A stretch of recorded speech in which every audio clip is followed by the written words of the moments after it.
नमस्कार दर्शकों, खबरों की खबर का सच कार्यक्रम में आप सभी का एक बार फिर से स्वागत है। आज की सोशल रिसर्च में हम बात करेंगे वकालत और वकील की। तो आइए शुरू करते हैं। आखिर वकील कौन होता है?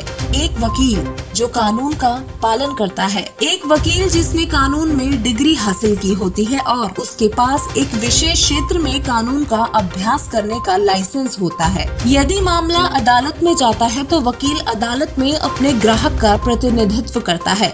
वकालत करना वकील का पेशा होता है। अधिकांश लोगों के पास अपनी बात को प्रभावी ढंग से कहने की क्षमता, ज्ञान, कौशल या भाषा शक्ति नहीं होती, जबकि एक अधिवक्ता को उचित भाषा शैली, प्रभावी ढंग, अपनी केस का ज्ञान, कौशल और कानूनी ज्ञान होना अति आवश्यक है। भारतीय न्याय प्रणाली में ऐसे व्यक्तियों की दो श्रेणियां हैं। पहली वरिष्ठ अधिवक्ता या एडवोकेट तथा दूसरी अधिवक्ता या वकील। एडवोकेट के नामांकन के लिए भारतीय बार काउंसिल अधिनियम के अंतर्गत प्रत्येक प्रादेशिक उच्च न्यायालय के अपने अपने नियम हैं। उच्चतम न्यायालय में नामांकित एडवोकेट देश के किसी भी न्यायालय के समक्ष प्रतिपादन कर सकता है। वहीं दूसरी ओर एक वकील उच्चतम या उच्च न्यायालय के समक्ष प्रतिपादन नहीं कर सकता। एडवोकेट जनरल अर्थात महाधिवक्ता शासकीय पक्ष का प्रतिपादन करने के लिए प्रमुखतम अधिकारी है। भारत के कानूनी व्यवसाय से संबंधित कानून अधिवक्ता अधिनियम 1961 और देश की भारतीय विधिज्ञ परिषद द्वारा निर्धारित नियमों के आधार पर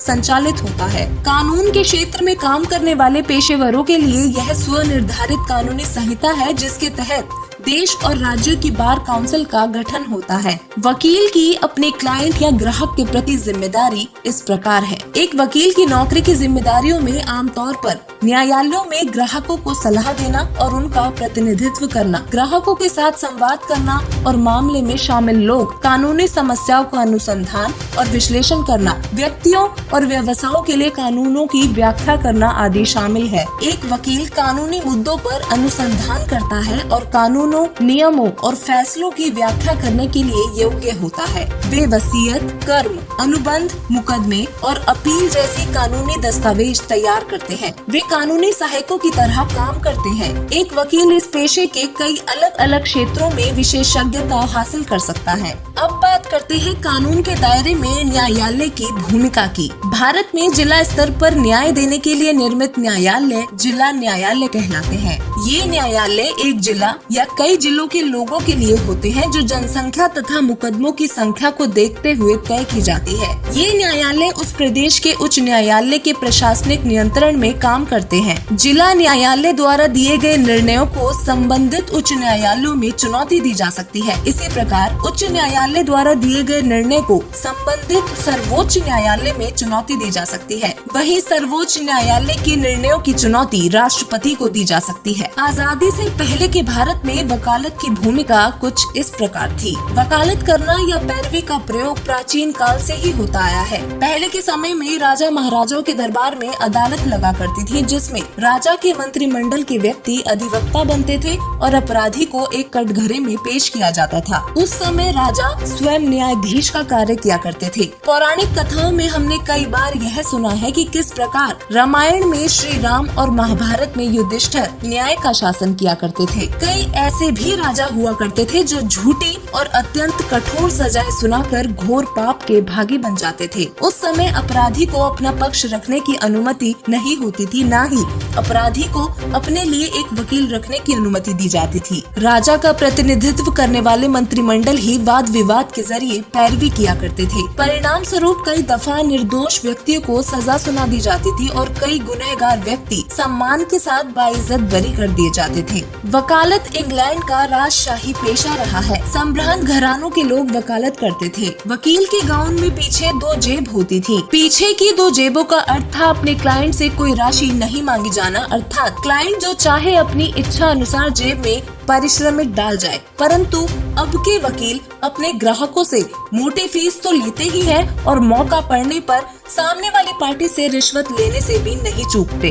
ग्राहक से अधिक पैसा कमाने की एवज में केस लंबे खींचे जाते हैं। पूरी न्याय व्यवस्था में इतना अधिक भ्रष्टाचार फैला है कि अब सही समय पर न्याय मिलना एक अधूरा ख्वाब सा लगने लगा है। World justice project rule of law के 2020 के इंडेक्स के मुताबिक भारत 128 देशों में से 69वें स्थान पर आया है।